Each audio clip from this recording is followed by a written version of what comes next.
What's up, guys? Winter Kills here, bringing you another video. So we're gonna be talking about the new ban list that was released a couple days ago. Not claiming to be the first one on the topic, but yeah, I'm a little late on this. But I just found it out a couple days ago. Haven't got oops, sorry, bumped the mic there. But haven't got a chance to go ahead and make a video about it. And I really wanted to make a video about this ban list in particular because it was a pretty huge ban list. They basically just took all the main decks from Duelist Alliance and smacked them in the face, and so on and so forth. And Konami's just said, you know what, no more with these decks that have been basically running the game for the past year. Yeah, they basically gave them what for. So yeah, we're gonna go and talk about the new ban list. So as you can see right here, we got Towers has been put to the 0 zone. He's been banned. I think that's obviously a great move. There's really shouldn't be a card in any deck that you have to, I should say, side and out for, or at least main and out for. So you have to dedicate at least a spot or even 2 spots or 3 spots in your deck, just so you don't automatically lose to a card like Towers. I know a lot of people were siding Crab King just so they could get over that in case they needed to, in case they ended up having to be in that matchup where they'd have to play a Qliphort player and they'd have to deal with Towers. They'd have to put one side. They'd have to dedicate at least a side deck card or two to at least deal with that problem. I know some decks have a little easier time with it, like Infernoids. They have a little easier time with dealing with Towers, but not too many decks can. And I think it was just really unfair card, and they could just get it out super easily. And especially with Monolith, they could just go plus off that for days by drawing off all the tributes they'd get for it. So down here you could see, yes, Shaddols has been banned. As far as all the other stuff they did to the deck, I don't think this was necessary. It basically kind of forces the deck now to play a Mermail engine with it. Just a real easy way to search out Gishki Vision. They were playing like cards like Deep Sea Diva, Pike, and stuff like that, and like an Atlantean engine to search out Vision and stuff, which basically acts like Shaddols, a smaller Gishki engine. But yeah, this definitely really hurts the deck.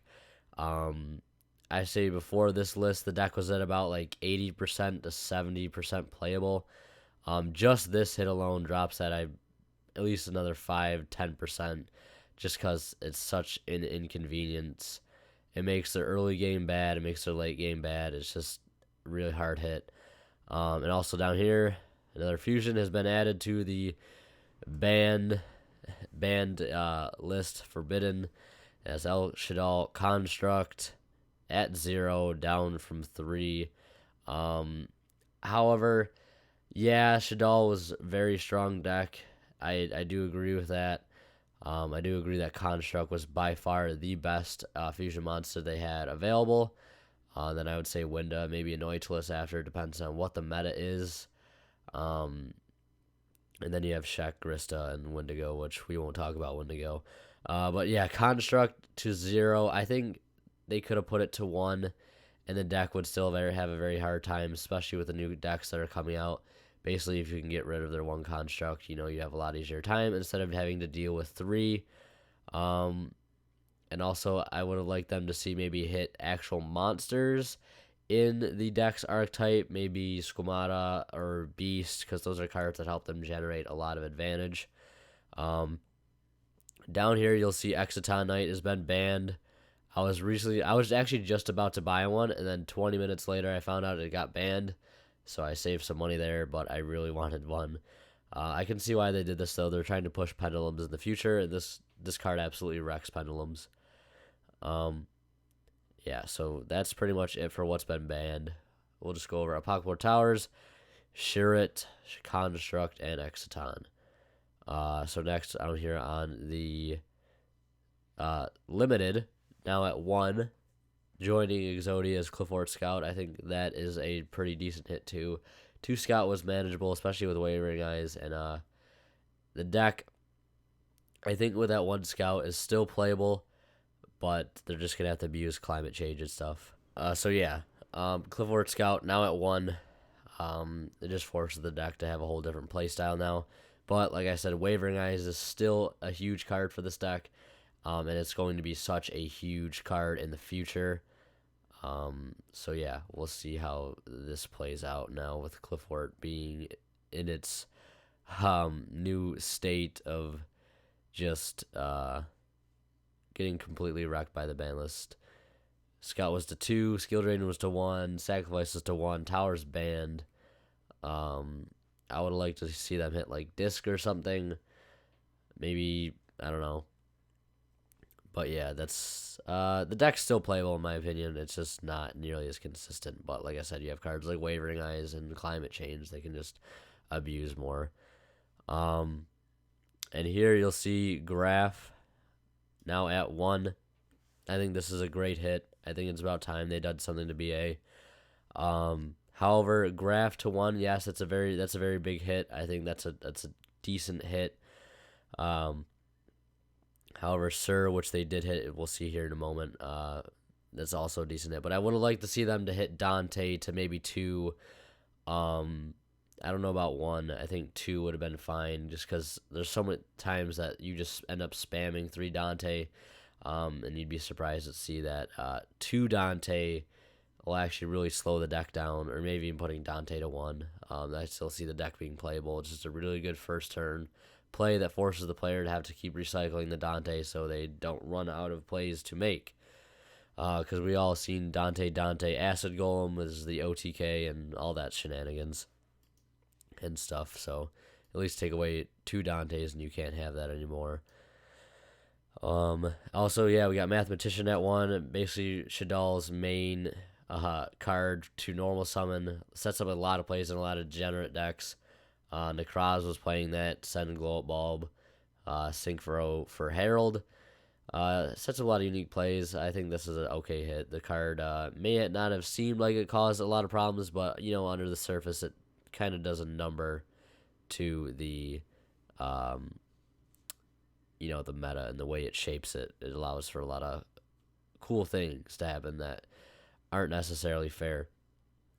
It just generates a lot of advantage, especially like decks like Shaddol.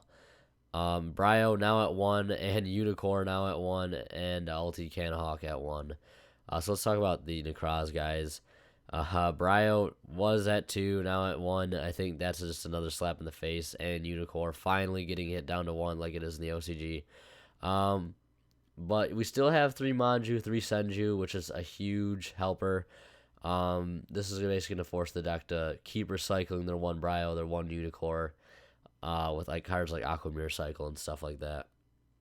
It's just going to be that much more important to keep these 2 cards in your hand and not banish them for cards like Trish. Because previously, if you didn't want to use your shirt, you just banish your Bryo and your Klaus.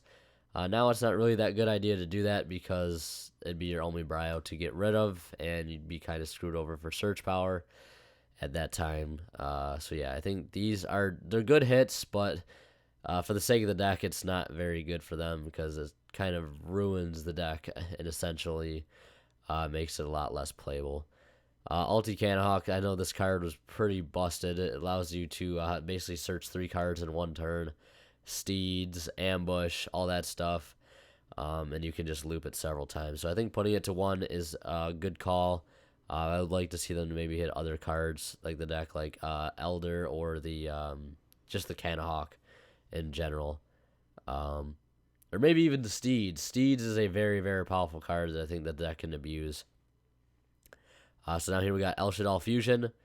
El Shaddoll Fusion now at 1. I think this is a okay hit. You still have many OTKs with Shaddoll. If you have this at 3, it just allows for battle phase shenanigans, dodging Valks and stuff like that. I think that's a decent hit. Rhoda down to 1. There you go. There's your Tellerknight hit in some way or shape or form. It's right there, not in the form of Deneb or anything, which I would like to see them do, or maybe even Alpha, because this kind of hurts any other warrior-based deck coming up in the future. And I don't know how I feel about that. Even though I don't play any current decks that, abuse Rhoda. I think it's time, I guess, just Rhoda comes back to 1. It's been at 3 for like almost a year now or so. When I started playing again, I think it was at 1. Then Tellerknights came out and it went to 3. But like I said, yeah, they should have probably hit maybe Altair or Deneb down to 1 or 2 or however you want to put it. And then yeah, last one we got Sir at 2. I think that's a good hit. I would have liked to see Dante maybe join that list as well, because 2 Sir is still kind of annoying. Helps recycle Dante's, like I said, and the graph at 1 though definitely helps, and especially with 2 guide hit. The deck is still playable. They still have 3 Scarm. They still have 3 Dante. They still have Fire Lake. They still have all those really good cards. They still have Virgil. So you won't be seeing the last of Burning Abyss for at least a little while longer, until they probably in the next ban list, maybe, depending how it shapes up in the meta. Maybe hit Dante down to 2 or Scarm down to 1. And then down here on the no longer on the list, we have Chaos Sorcerer. Not really too big of a deal. Xian, not too big of a deal. Spellbook of Fate, that's very cool actually. But I don't think it'll do too much for the deck. A lot of people are really hyping up spellbooks right now. I would say maybe if they brought Judgment back to at least a 1 with Fate at 3, then yeah, I could definitely see spellbooks being played a little more. Definitely people giving you more of a chance to work with the deck and with the new cards it has. So yeah, we'll just see how that plays out. But like I said, I don't think it'll be too much of a deal. And Gear is now off the list from 1, just like Spellbook of Fate. I don't think this really matters too much, especially with all the new stuff that's going to come out. It basically will just outpace all these decks, and it won't really matter. So yeah, that's about it for the ban list. It's kind of a lengthy video. There's a lot of stuff they did. Konami went full savage on some of these decks, bringing down the ban hammer several times. As you can see, 1, 2, 3, 4 cards banned. Yeah, so I'll just do a quick little stroll down so you can see. Maybe you can't see it, I don't know. But yeah, Qliphort Scout, Graph, Mathematician, Brow Unicorn, Canahawk, El Shaddol Fusion, Reinforcement of the Army, Sir, Malbranch of the Burning Abyss, and then all these guys that really don't matter too much. But yeah, that's it. Thank you guys for watching. Hope you enjoyed. Leave a like if you did. Leave your comments down in the comment section below. And don't forget to subscribe if you already haven't. Your support is greatly appreciated. Cannot stress that enough, guys. As always, Winter Kill signing out. We'll see you in the next one.